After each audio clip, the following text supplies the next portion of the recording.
Welcome back to Startups. This is Track 2, Week 3, where we're talking about soft skills. Remember, soft skills are skills that are applicable across any type of work or any style of leadership. These are great skills that anybody can learn that will apply to every aspect of life. This week, we're going to talk about giving and receiving feedback. Giving and receiving feedback. It's been said that criticism is unavoidable. I believe that criticism is essential.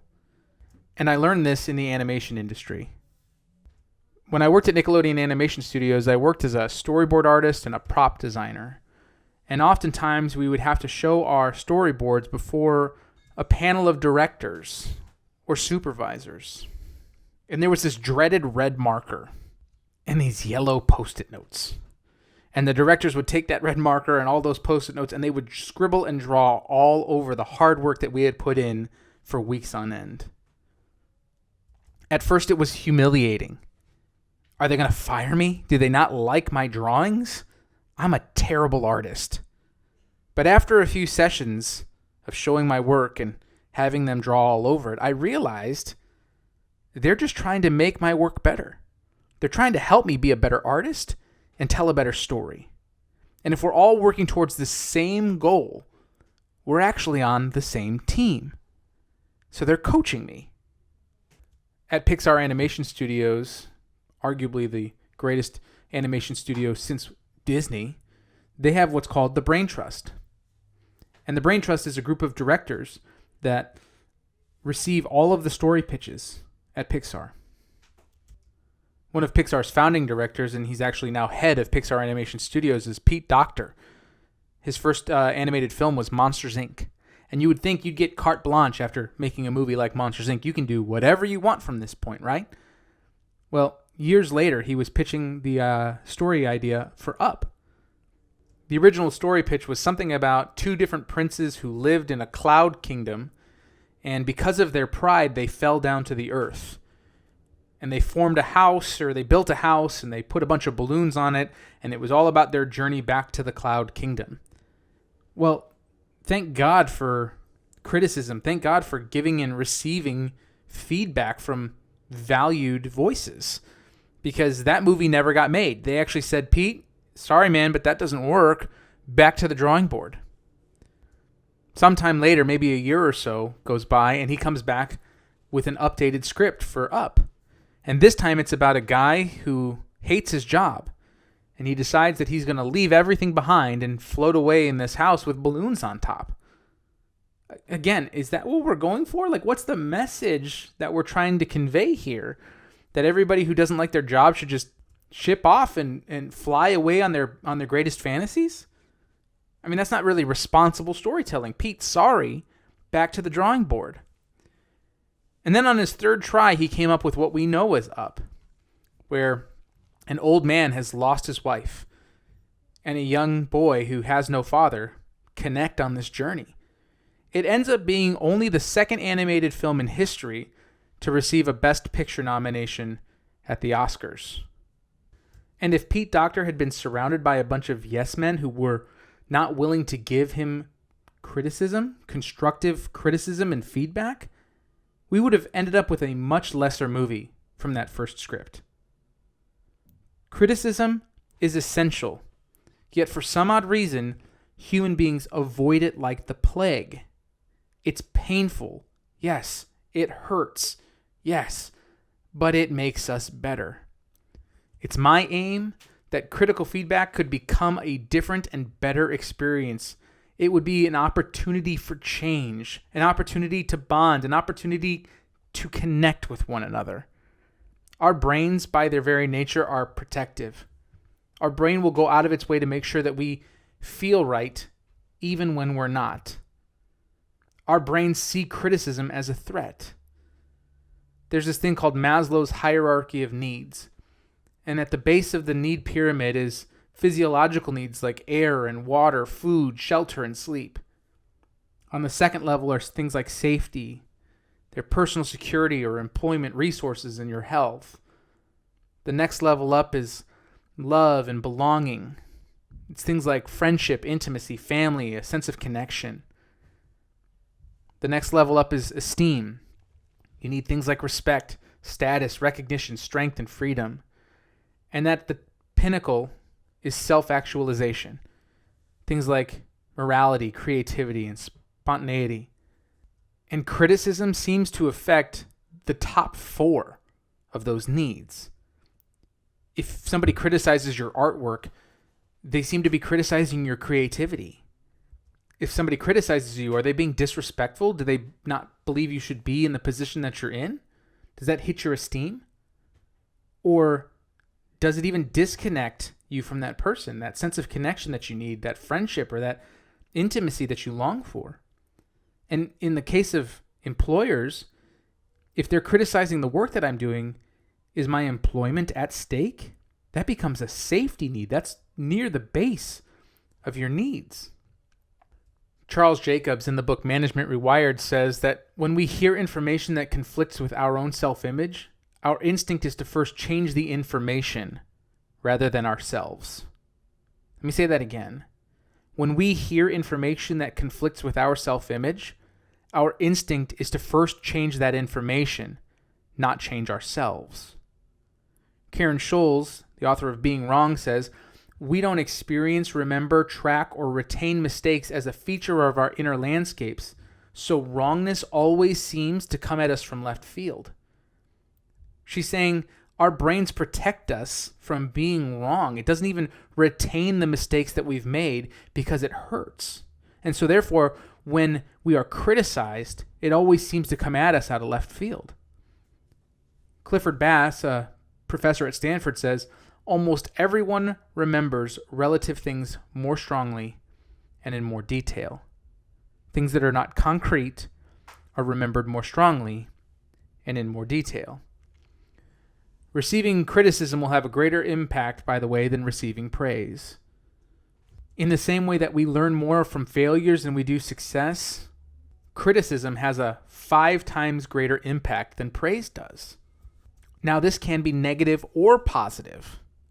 And while we can't control the criticism that is being given to us, we can control how we respond to that criticism. So even if somebody gives us criticism that is not necessarily constructive, maybe it's actually destructive, we can still swallow the honey and spit out the wax. And the key here for me is not so much what is being said, but who's saying it. You see, let me give you a spiritual example here. The Holy Spirit and the devil can both say the same thing to me. "Brian, you need to stop doing that." If that phrase, "Brian, you need to stop doing that," comes from the Holy Spirit, that criticism is conviction. It's constructive. It's helpful. But if "Brian, you need to stop doing that" comes from the devil, it's actually destructive. It's not conviction, it's condemnation. And the only difference, it's the same word, it's the same phrase, it's the same criticism. The only difference is who's saying it. The Holy Spirit is on my team. The devil is out to get me. And who's saying it determines whether that impact that it has on me is positive or negative. So let me give you 5 tips for giving feedback and then 5 tips on receiving feedback. First off, 5 tips for giving feedback. Number 1, be credible. Be credible. You need to be credible and trustworthy in the other person's eyes. Make sure you're using concrete examples rather than abstract thoughts. Be credible.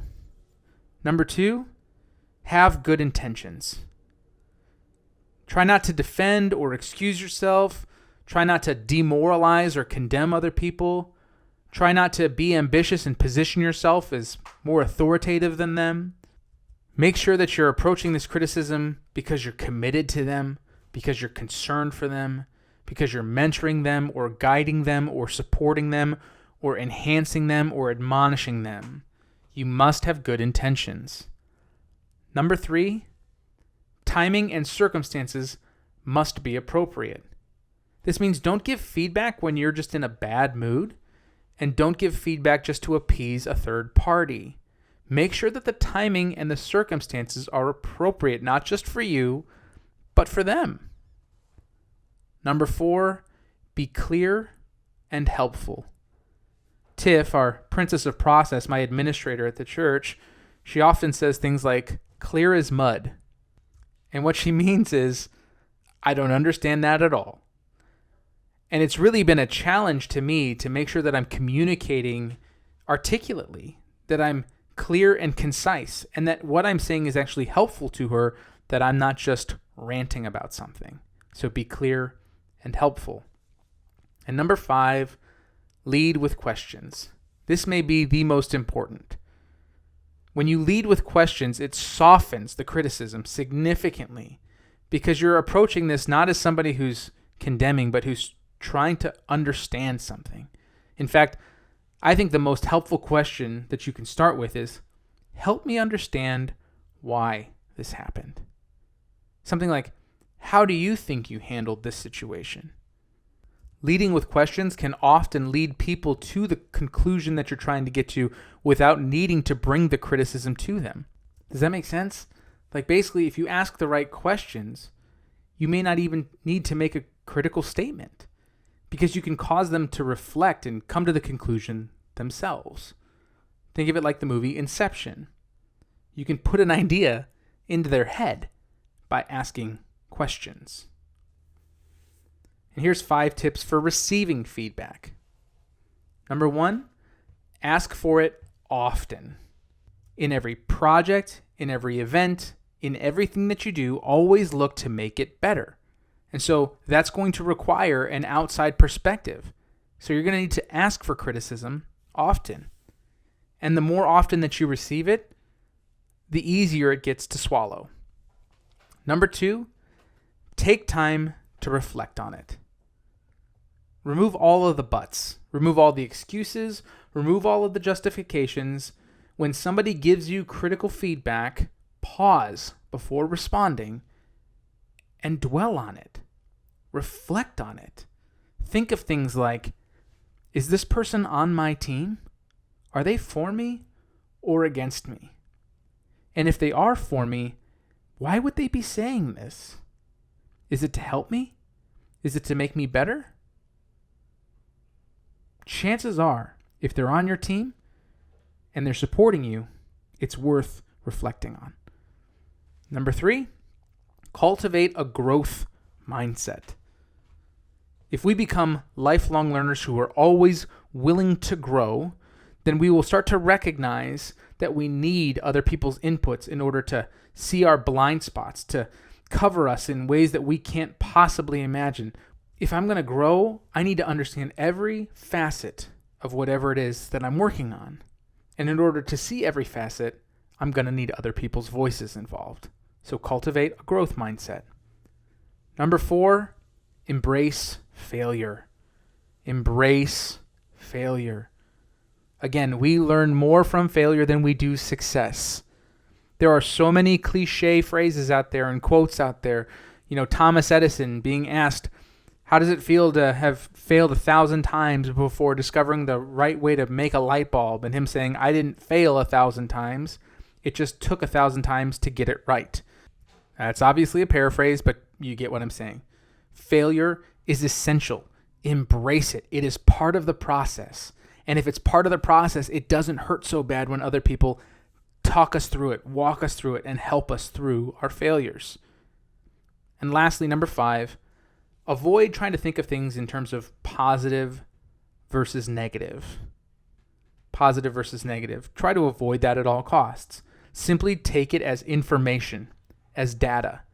People are going to give you negative feedback.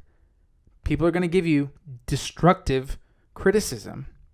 But if we think of all of it as simple information and data, then we can remove our emotions from the equation and look at things from a logical, reasonable perspective. And again, then we can swallow the honey, spit out the wax, take the good and throw out the bad. So when giving feedback, you're going to be credible. You're going to have good intentions. You're going to make sure that the timing and the circumstances are appropriate.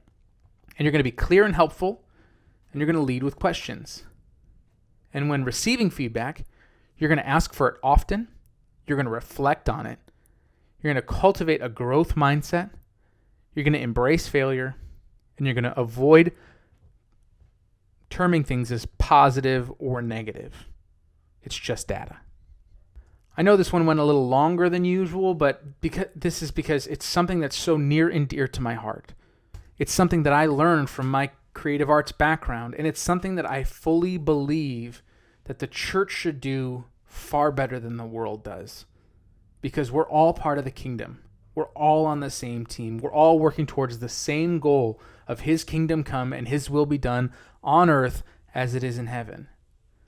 But the world's reaction, the gut reaction, is generally, you don't know me. You don't know my life. Who are you to speak into this situation? You have no idea what I'm about or what I'm doing. We get defensive and we shut down all feedback. We end up throwing the baby out with the bathwater because of our emotions. And it doesn't have to be that way. We can be better. We can improve.